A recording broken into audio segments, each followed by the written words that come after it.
تلك الرسل فضلنا بعضهم على بعض منهم من كلم الله ورفع بعضهم درجات وآتينا عيسى ابن مريم البينات وأيدناه بروح القدس نحمده ونصلی علی رسولہ الکریم، اما بعد۔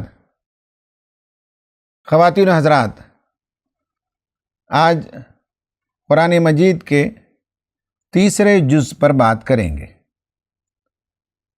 اور حسب معمول ہم اس جز میں جو مضامین زیر بحث آئے ہیں ان پر بات کریں گے، پھر اس کے بعد ایک مضمون لے کر اس پر قرآن کی آیات کی روشنی میں گفتگو کریں گے۔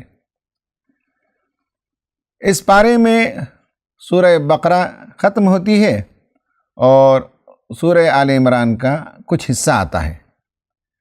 اس میں جو پہلا مضمون ہے وہ یہ ہے کہ انبیاء اور رسل اپنے زمانے کے آپٹیمم ٹیلنٹڈ پرسنز تھے۔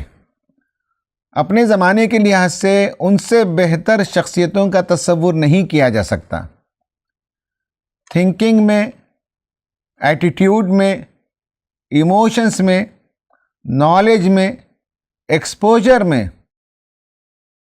ہر لحاظ سے وہ اپنے زمانے کے لوگوں میں سب سے اونچا قد رکھتے تھے۔ اس لیے اس پارے کی شروعات میں پہلی آیت آئی ہے تِلْكَ الرُّسُلُ فَضَّلْنَا بَعْضَهُمْ عَلَى بَعْضٍ۔ تمام رسل بڑی فضیلت والے تھے، البتہ یہ ہے کہ ہر رسول اور ہر نبی کا ایک یونیکنیس ہوتا تھا، ان کی اپنی ایک خاص پہچان قرآن سے ہمیں معلوم ہوتی ہے۔ پھر اس کے بعد آیت الکرسی آتی ہے۔ احادیث سے معلوم ہوتا ہے کہ صبح شام اہتمام کے ساتھ جو اس کو پڑھیں گے وہ اللہ تعالیٰ کی حفاظت میں ہوں گے، شیاطین اور دیگر مخلوقات کے شر سے۔ پھر اس کے بعد حضرت ابراہیم علیہ السلام کی شخصیت کے دو پہلو یکجا بیان کیے۔ ایک آپ کا انٹلیکچول سٹائل آف آرگیومنٹ، آپ کا استدلالی طریقہ، آپ جس طرح سے دعوت توحید دلیل و برہان کے ساتھ دیتے تھے، اور دوسری طرف کسی شخصیت کا دوسرا پہلو ہے اطمینان قلب۔ دونوں کو ایک جگہ اللہ تعالیٰ نے بیان فرمایا اذ قال ابراہیم ربی الذی یحیی و یمیت قال انا احیی و امیت قال ابراہیم فإن اللہ یأتی بالشمس من المشرق فأتی بها من المغرب فبہت الذی کفر۔ نمرود سے جب آپ نے ڈائلاگ کیا، کہا کہ میرا خدا تو وہ ہے جو زندگی اور موت دیتا ہے۔ کم عقل بادشاہ نے کہا کہ یہ کام میں بھی کر سکتا ہوں، تو آپ نے کہا کہ میرا رب سورج کو مشرق سے نکالتا ہے، اگر تجھ میں بلب ہوتا ہو تو مغرب سے نکال دکھا۔ وہ مبہوت ہو کر رہ گیا۔ یہ آپ کا آرگیومنٹیٹیو سٹائل ہے۔ جبکہ دوسری طرف زندگی بعد موت پر اللہ تعالیٰ سے سوال کرتے ہیں۔ اللہ تعالیٰ پوچھتا ہے کہ کیا تمہیں ایمان نہیں ہے؟ تو ابراہیم فرماتے ہیں، کہتے ہیں کہ بلا ولیکن لیطمئن قلبی، ہاں میرا ایمان تو ہے لیکن میں اطمینان قلب چاہتا ہوں۔ تو یہ دونوں پہلو شخصیت کے لیے بہت ضروری ہے۔ ایک طرف انٹلیکچولی وہ ساؤنڈ ہو، اور دوسری طرف وہ اطمینان قلب کے ساتھ، شرح صدر کے ساتھ گفتگو کرے۔ پھر اس کے بعد جو خدا کے راستے میں خرچ کرتے ہیں وہ لوگ ہوتے ہیں جو مال کو خدا کی امانت سمجھتے ہیں اور بندوں کا حق ادا کرتے ہیں۔ اس لیے ان کے بارے میں کہا گیا کہ وہ ایسے نہیں ہوتے کہ لوگوں پر احسان جتاتے ہوں یا انہیں اذیتناک باتیں سنا کر انہیں صدقہ دیتے ہوں۔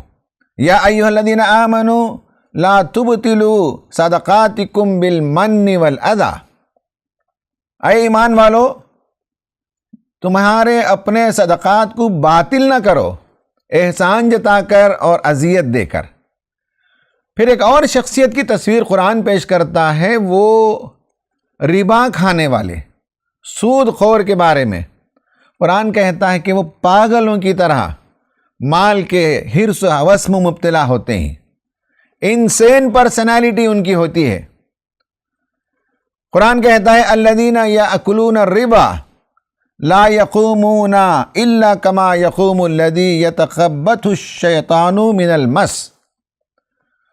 جو سود کے عادی ہوتے ہیں وہ کھڑے نہیں ہو سکتے سوائے اس طرح سے جس طرح سے کسی کو شیطان نے چھو کر باولا کر دیا ہو، خبط میں مبتلا کر دیا ہو، انسین کر دیا ہو، پاگل کر دیا ہو۔ قرآن یہ تصویر پیش کرتا ہے سود خوروں کے سلسلے میں، اس لیے کہ وہ انسانی ہمدردی سے خالی ہوتے ہیں، وہ حساسیت سے خالی ہوتے ہیں، وہ انسینسٹیو ہوتے ہیں، اس لیے ان کی تصویر پیش کی۔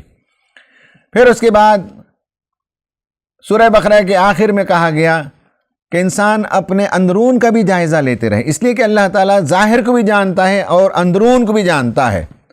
اور وَإِن تُبْدُوا مَا فِي أَنفُسِكُمْ أَوْ تُخْفُوهُ يُحَاسِبْكُمْ بِهِ اللَّهُ فَيَغْفِرُ لِمَن يَشَاءُ۔ تو اللہ تعالیٰ سب قیامت کے دن ظاہر و باہر کر دے گا، اس لیے اس سے مغفرت طلب کرتے رہنا چاہیے۔ اس کے بعد آل عمران سورت شروع ہوتی ہے، اس میں یہ بتایا گیا کہ کچھ لوگ ہمیشہ خرابیوں کی تلاش میں ہوتے ہیں، بحث و مباحثہ کرنے کے لیے یا کج بحثی کرنے کے لیے کوئی نہ کوئی ایجنڈا چاہتے ہیں۔ قرآن نے ان کے بارے میں کہا کہ فَأَمَّا الَّذِينَ فِي قُلُوبِهِمْ زَائِغٌ، ٹیڑھ ہے ان کے دلوں کے اندر، کجی ہے ان کے دلوں کے اندر۔ اور مومن ہمیشہ اس سے ڈرتا ہے کہ کہیں اس کے دل کے اندر ٹیڑھ نہ پیدا ہو جائے، وہ ہمیشہ سلامتی والے قلب کو پسند کرتا ہے، اس لیے وہ دعا کرتا ہے ربنا لا تزغ قلوبنا بعد اذ ہدیتنا وہب لنا من لدنک رحمہ۔ پھر اس کے بعد دولت کے سلسلے میں مومن کا کیا ایٹیٹیوڈ ہے وہ بحث آئی ہے۔ پھر بی بی مریم، حضرت عیسیٰ علیہ السلام اور بنی اسرائیل اور حضرت ابراہیم علیہ السلام کے واقعات کو بیان کیا گیا ہے۔ خواتین و حضرات، یہ ہے اس جز پر ایک سرسری نظر۔ اب ہم اس جز سے ایک مضمون کو لیتے ہیں اور اس پر تفصیل سے بات کریں گے۔ وہ سورہ آل عمران میں آیت نمبر 14 سے 18 تک ہیں۔ اس میں مال کے سلسلے میں، دنیاوی زندگی کے ساز و سامان کے سلسلے میں صحیح نقطہ نظر سے واقف کرایا گیا۔ اس کا بہت ڈیپ امپیکٹ ہیومن پرسنالٹی پر پڑتا ہے۔ یہ جو متاع دنیا ہے، دنیا کی زندگی ہے، دنیا کے ساز و سامان ہیں، دنیا کی دولت ہے، اس کے بارے میں ہمارا جو تھنکنگ پیٹرن ہوگا اس طرح سے ہمارا بیہیویئر ہوگا۔ اگر تھنکنگ پیٹرن کو چینج کیا جائے، صحیح طور پر اسے اورینٹ کر لیا جائے تو پھر بیہیویئر بھی صحیح ہوتا ہے۔ اور اکثر و بیشتر مال کے سلسلے میں صحیح نقطہ نظر لوگوں کے پاس پایا نہیں جاتا۔ ایمان ہی ہے جو صحیح نقطہ نظر دے سکتا ہے۔ ایمان سے عاری لوگ دولت اور دنیا کو سب کچھ سمجھتے ہیں۔ آئیے ان آیتوں کا مطالعہ کرتے ہیں۔ زُيِّنَ لِلنَّاسِ حُبُّ الشَّهَوَاتِ مِنَ النِّسَاءِ وَالْبَنِينَ وَالْقَنَاطِيرِ الْمُقَنطَرَةِ مِنَ الذَّهَبِ وَالْفِضَّةِ وَالْخَيْلِ الْمُسَوَّمَةِ وَالْأَنْعَامِ وَالْحَرْثِ ذَلِكَ مَتَاعُ الْحَيَاةِ الدُّنْيَا وَاللَّهُ عِندَهُ حُسْنُ الْمَآبِ۔ اور آگے آیتیں چلتی ہیں۔ اس آیت کا مطلب یہ ہے کہ لوگوں کے لیے مرغوبات نفس کو مزین کر دیا گیا ہے۔ ان میں سے بیویاں، بچے، سونے چاندی کے لگائے ہوئے ڈھیر، سدھائے ہوئے گھوڑے، مویشی اور کھیتیاں، یہ سب دنیا کا مال و متاع ہے۔ اور واقعہ یہ ہے کہ اللہ تعالیٰ کے پاس جو کچھ موجود ہے وہ بہترین ہے۔ اس میں معلوم ہوا کہ کچھ چیزیں انسان کو سب سے زیادہ مرغوب ہیں، سب سے زیادہ عزیز ہیں۔ ان میں دو کیٹیگریز کا ذکر کیا، ایک ریلیشن شپ اور دوسرا منی۔ ایک تعلقات، یعنی یہ کہ ہر انسان چاہتا ہے کہ اس کی بہترین خوبصورت بیوی ہو، اس کے بچے کیوٹ کڈس ہوں، اور اس کے بعد یہ کہا گیا کہ اس کے پاس بینک بیلنس ہو، اس کے پاس بہت اچھی سیلری کی نوکری ہو، ڈیشنگ کارز اس کے پاس موجود ہوں، اس کے پاس ایسیٹس موجود ہوں، اس کے پاس فارم ہاؤسز، لینڈ بینکس موجود ہوں۔ یہ آج کے زمانے کی جدید اصطلاحات میں نے آپ کے سامنے وہ باتیں بیان کی جو قرآن نے یہاں بتائی ہیں، لیکن صرف میں نے ٹرمینالوجی کو ماڈرنائز کیا۔ کہا کہ یہ دو چیزیں، یعنی رشتہ و پیوند اور مال و متاع۔ علامہ اقبال نے فرمایا، یہ مال و دولت دنیا، یہ رشتہ و پیوند، بتان وہم و گماں لا الہ الا اللہ۔ یہ بتان وہم و گماں ہیں، یہ دھوکے کی ٹٹی ہیں، یہ ناپائیدار ہیں، ان کے اندر بے ثباتی پائی جاتی ہے۔ جو انہیں اٹل سمجھتے ہوں، جو انہیں پائیدار سمجھتے ہوں، جو سمجھتے ہوں کہ ہمیشہ ان کے ساتھ یہ چیزیں رہیں گی، وہ متاع غرور ہے، بتان وہم و گماں ہے۔ حقیقت یہ ہے کہ توحید، اللہ تعالیٰ کی ذات، وہی ایک اٹل حقیقت ہے، اور اسی کی طرف انسانوں کو لوٹنا ہے۔ تو دنیا اور اس کی حیثیت جب انسان سمجھ جائے گا تو اس کی شخصیت صحیح طرز پر نشو و نما پائے گی، اور جو دنیا کی اس حقیقت کو نہیں سمجھے گا اس کی پرسنالٹی کے اندر ڈیفیکٹس باقی رہ جائیں گے۔ پھر اس کے بعد آگے آیتوں میں اللہ تعالیٰ نے بتایا کہ اس کے برعکس کیا میں تمہیں بتاؤں کہ اس سے بہتر کیا چیزیں ہیں، اور بندہ مومن جو آخرت اورینٹڈ ہوتا ہے، بتایا گیا کہ جنت، وہاں خدا تعالیٰ کی خوشنودی، اور پھر یہ پانے کے لیے ان کے اندر جو صفات ہوتی ہیں وہ یہ ہے کہ ایک تو اللہ تعالیٰ سے وہ ہمیشہ ڈرتے رہتے ہیں، دعا کرتے رہتے ہیں، اپنے گناہوں کی مغفرت چاہتے ہیں، اور نار جہنم سے وہ پناہ چاہتے ہیں۔ پھر الصابرین والصادقین والقانتین والمنفقین والمستغفرین بالاسحار، یہ ان کی صفات کا تذکرہ کیا گیا۔ جو دنیا کو سب کچھ نہیں سمجھتے، وہ صبر کرنے والے، سچائی کو ماننے والے،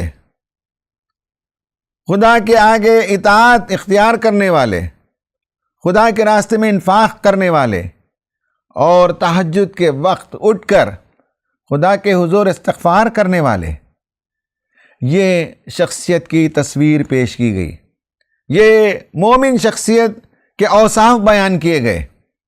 تو اس طرح سے ان آیتوں میں یہ بتایا گیا کہ دنیا کے مال و متاع کے سلسلے میں صحیح نقطہ نظر اپنانا چاہیے۔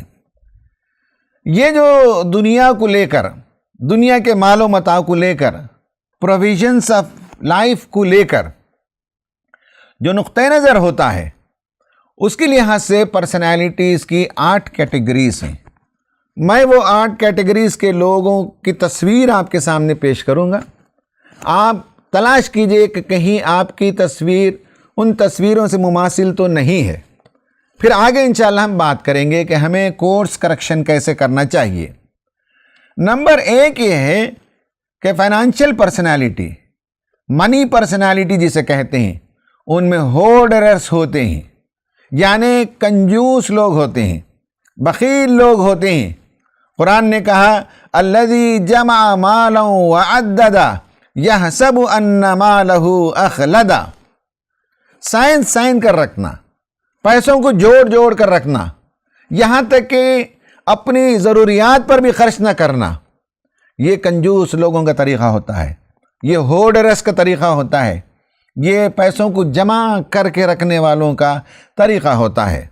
دوسرے ہوتے ہیں سپینڈرز، خرچ کرنے والے، شاہ خرچی کرنے والے، پیسوں کو لٹانے والے۔ ان کے پاس کبھی بھی بجٹنگ نہیں ہوتا، اور جتنا کچھ ان کے ہاتھ میں آئے گا سب خرچ کرنے کی تمنا ہوتی ہے۔ قرآن نے کہا کہ یہ اسراف ہے، یہ نہ کرو، کلوا واشربوا ولا تسرفوا۔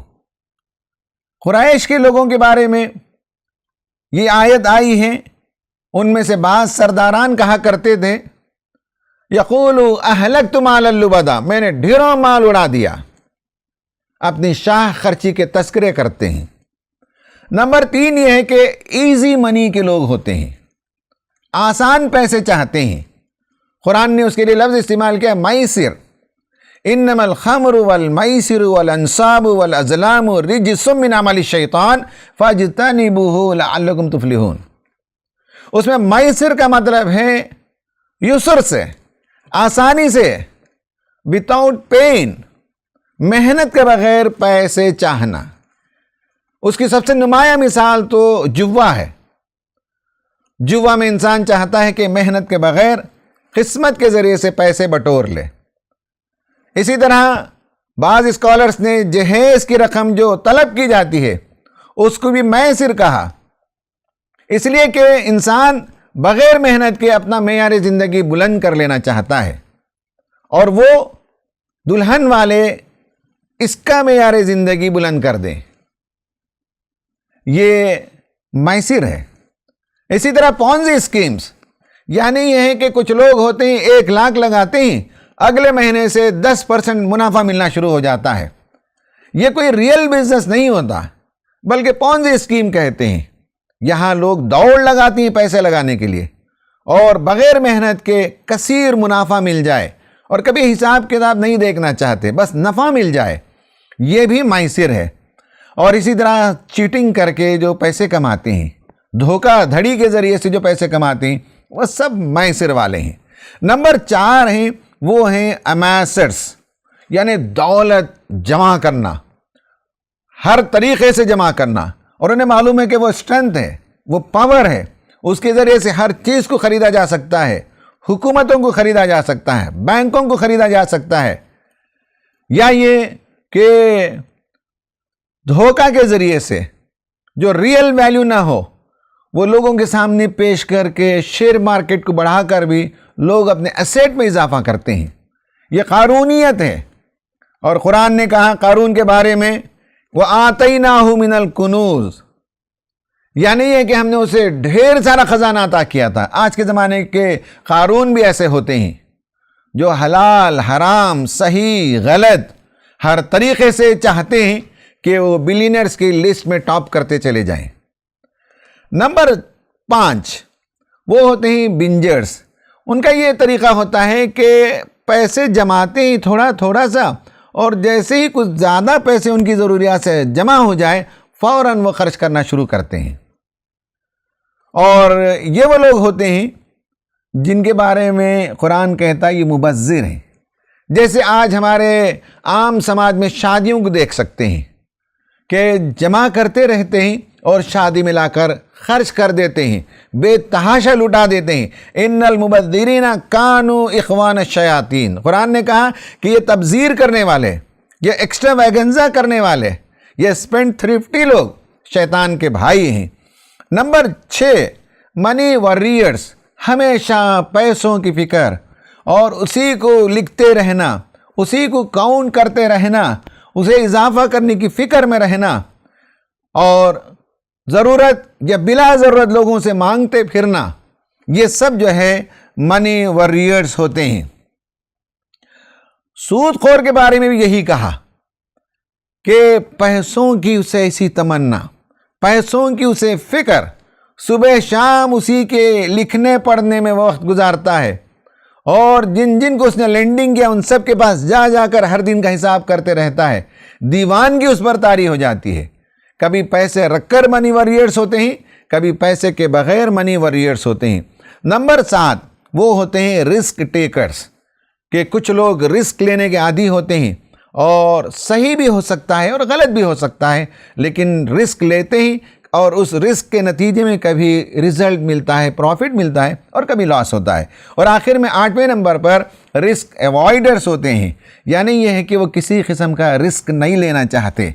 ان کے بارے میں اگر آپ جاننا چاہیں تو قرآن میں ایک آیت ہے جو لمبی ہے، قُلْ إِنْ كَانَ آبَاؤُكُمْ وَأَبْنَاؤُكُمْ۔ وہاں یہ بتایا گیا کہ کچھ لوگوں کے لیے مال و دولت بہت عزیز ہوتے ہیں، اور وہ رسک نہیں لینا چاہتے اس میں کوئی گھاٹا ہو جائے، تو مال و دولت کو بچانے کے لیے وہ خدا، اس کے احکام رسول اس کی دعوت اور خدا کے راستے میں جد و جہد اور اس کے تقاضوں سے اپنے آپ کو بچاتے ہیں، اس لیے کہ اس میں لگانے کے نتیجے میں پیسوں کا نقصان ہو جائے گا، تو رسک ایوائڈرز ہوتے ہیں۔ یہ 8 قسم کی پرسنالٹیز ہیں، اور میں نے قرآن کے حوالے سے ان تمام پرسنالٹیز کو آپ کے سامنے پیش کیا۔ اب آپ جائزہ لے کر دیکھیے کہ آپ کا شمار کس میں ہوتا ہے۔ ایک صاحب ایمان مومن کے لیے یہ زیب نہیں دیتا کہ وہ ان 8 کیٹیگریز میں اپنا نام شامل کرے۔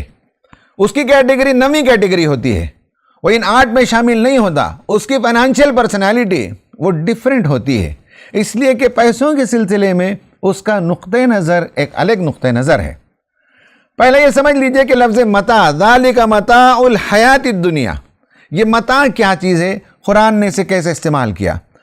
حضرت آدم کو دنیا میں بھیجتے ہوئے اللہ تعالیٰ نے کہا وَلَكُمْ فِي الْأَرْضِ مُسْتَقَرٌّ وَمَتَاعٌ إِلَىٰ حِينٍ، دنیا میں تم جاؤ، وہ تمہارا مستقر ہے، وہ تمہارا ایبورڈ ہے، وہاں تم زندگی بسر کرو گے، اور دنیا میں جینے کے لیے جو کچھ تمہیں دیا جائے گا ایک وقت مقررہ تک وہ متاع ہے۔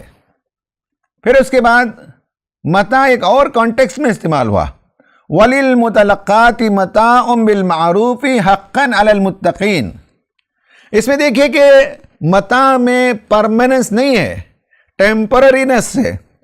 عورت کو کسی وجہ سے طلاق دے کر جب بھیجا جائے تو قرآن نے کہا کہ اسے متاع دے کر بھیجو، اور وہ متاع تعدم حیات نہیں بلکہ عدت کی پیریڈ گزارنے کے لیے اس کی جو بنیادی ضروریات ہیں وہ پورے ہو سکیں، تو اس کے لیے رقم دینا یہ متاع ہے۔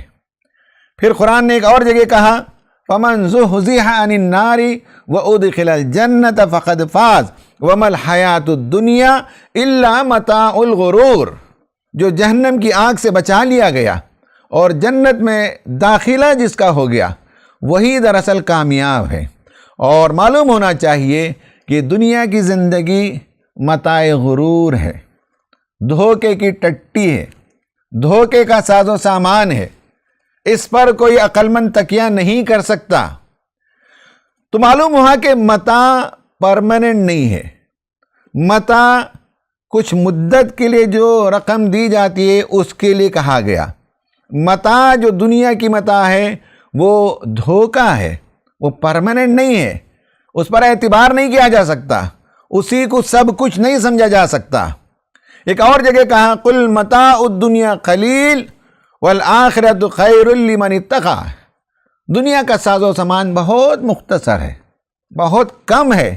اس کو ایک دوسری جگہ اللہ تعالیٰ نے کہا، یعنی کہ آخرت میں جب جا کر دیکھیں گے دنیا کا بلینر بھی وہاں جب پہنچے گا تو اپنے آپ کو فقیر محسوس کرے گا، اس لیے کہ وہ کرنسی چلتی ہی نہیں۔ اور اس کے علاوہ قرآن نے ایک اور لفظ استعمال کیا، وہ یہ ہے کہ وَأَنِ اسْتَغْفِرُوا رَبَّكُمْ ثُمَّ تُوبُوا إِلَيْهِ يُمَتِّعُكُمْ مَتَاعًا حَسَنًا، خدا تعالیٰ سے مغفرت چاہو، اس کی طرف لوٹو تو اللہ تعالیٰ تمہیں دنیا میں متاع حسن دے گا۔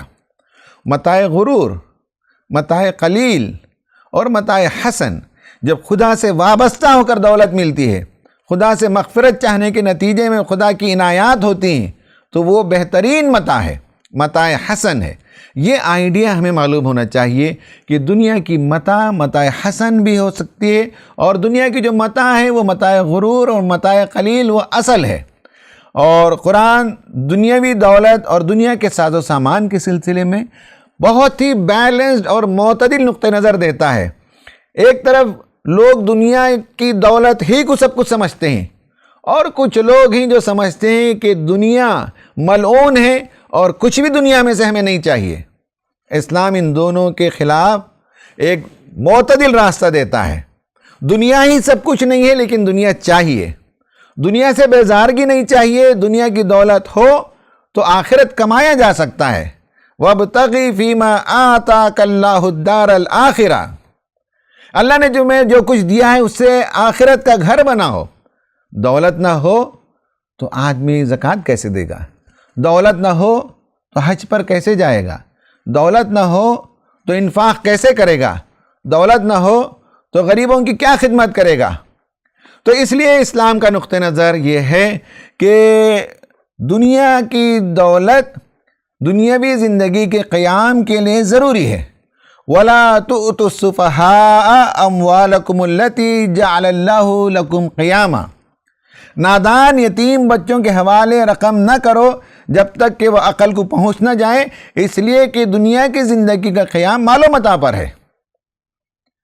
پھر کہا کہ وَلَا تَنْسَ نَصِيبَكَ مِنَ الدُّنْيَا، دنیا سے اپنا حصہ نہ بھولو، آخرت کا گھر بناؤ لیکن دنیا میں اپنا حصہ فراموش نہ کرو۔ دعا کرو ربنا آتنا فی الدنیا حسنہ وفی الآخرۃ حسنہ، دنیا بھی اچھی دے پروردگار اور آخرت بھی اچھی دے۔ یہ ہے دنیا کے بارے میں اسلام کا نقطہ نظر، اور جو کچھ اللہ تعالیٰ دے وہ اپنی ضرورت کے علاوہ جتنا کچھ انسان کے پاس ہے وہ خدا کے بندوں پر خرچ کرے۔ وَآتَ الْمَالَ عَلَىٰ حُبِّهِ ذَوِي الْقُرْبَىٰ وَالْيَتَامَىٰ وَالْمَسَاكِينِ، مال و دولت سے محبت ہوتے ہوئے خدا کی محبت میں یتیموں، غریبوں، مسکینوں پر انسان خرچ کرے۔ اور جو لوگ پیسے سائن کر رکھتے ہیں، جب موت کا جھٹکا لگتا ہے اس وقت وہ کہتے ہیں فَيَقُولُ رَبِّي لَوْلَا أَخَّرْتَنِي إِلَىٰ أَجَلٍ قَرِيبٍ فَأَصَّدَّقَ وَأَكُن مِّنَ الصَّالِحِينَ، پروردگار موت کو کچھ دیر کے لیے ٹال دے، جو میرے پاس مال و دولت جمع کر کے رکھی گئی ہے میں اسے صدقہ کروں۔ جو مال و دولت انسان کو ملے اعتدال کے ساتھ وہ صرف کرنا چاہیے، اسراف نہ کرے۔ وَلَا تُبَذِّرْ إِنَّ الْمُبَذِّرِينَ كَانُوا إِخْوَانَ الشَّيَاطِينَ، تو مال و متاع اور دنیاوی ساز و سامان اس کے سلسلے میں اسلام کا نقطہ نظر بہت واضح ہے، اور قرآن بتاتا ہے کہ یہ سب پلیجرز آف ورلڈلی لائف ہیں، یہ دراصل انجوائمنٹس ہیں، انہی کو سب کچھ نہیں سمجھنا چاہیے۔ یہ کمفرٹس آف ٹرانزٹری لائف ہے، یہ ناپائیدار زندگی کے ساز و سامان ہیں، یہ پوسیشنز آف لائف ہیں، یہ پروویژنز آف لائف ہیں۔ تو ان کی اس حیثیت کو یاد رکھنے سے پرسنالٹی میں چینج آتا ہے۔ دولت سے محبت نہیں ہوتی، دولت کے سلسلے میں صحیح نقطہ نظر جب انسان اپناتا ہے تو اس دنیا سے جاتے ہوئے وہ بہت اطمینان کے ساتھ جاتا ہے۔ دنیا میں وہ اسراف نہیں کرتا، وہ میٹیریلسٹ نہیں ہوتا، وہ کنزیومرزم کا شکار نہیں ہوتا۔ اس درس کے اختتام پر کی انفرنس یہی ہے، آپ سے یہ سوال ہے کہ آپ مال و دولت کو لے کر کیا نقطہ نظر رکھتے ہیں؟ کیا ان 8 کیٹیگری میں آپ کا شمار ہوتا ہے؟ اگر ہوتا ہے تو کورس کریکشن کرنے کی ضرورت ہے۔ اور 9ویں جو کیٹیگری ہے وہ بندے مومن کی کیٹیگری ہے، جو دنیا کی دولت کے سلسلے میں سمجھتا ہے کہ وہ اس کا مالک نہیں، خدا نے بطور امتحان اس کے ہاتھ میں دیا ہے، اپنی ضروریات کے علاوہ جتنا کچھ اس کے پاس موجود ہے اس میں خدا کا حق اور بندوں کا حق موجود ہے، اس کے مطابق وہ دنیا میں بھی اچھی زندگی بسر کرتا ہے اور آخرت کا گھر بھی کماتا ہے۔ اس میں آپ کا شمار ہونا چاہیے، اور اسی سے انسان کو اصل سیٹسفیکشن ملتا ہے۔ خدا کے راستے میں خرچ کرنے سے انسان کو بہت خوشی ملتی ہے، بہت اطمینان ملتا ہے، اور جو ریلیجیس لوگ ہوتے ہیں وہ کنزیومرزم کا شکار نہیں ہوتے۔ آپ اپنی زندگی کا جائزہ لیں۔ اللہ سے دعا ہے کہ اللہ تبارک و تعالی ہمیں متاع دنیا اور دنیا کے ساز و سامان کے سلسلے میں قرآنی نقطہ نظر اپنانے اور اس کے مطابق اپنی شخصیت کو ڈھالنے کی توفیق عطا فرمائے۔ آمین۔ وآخر دعوانا ان الحمد للہ رب العالمین۔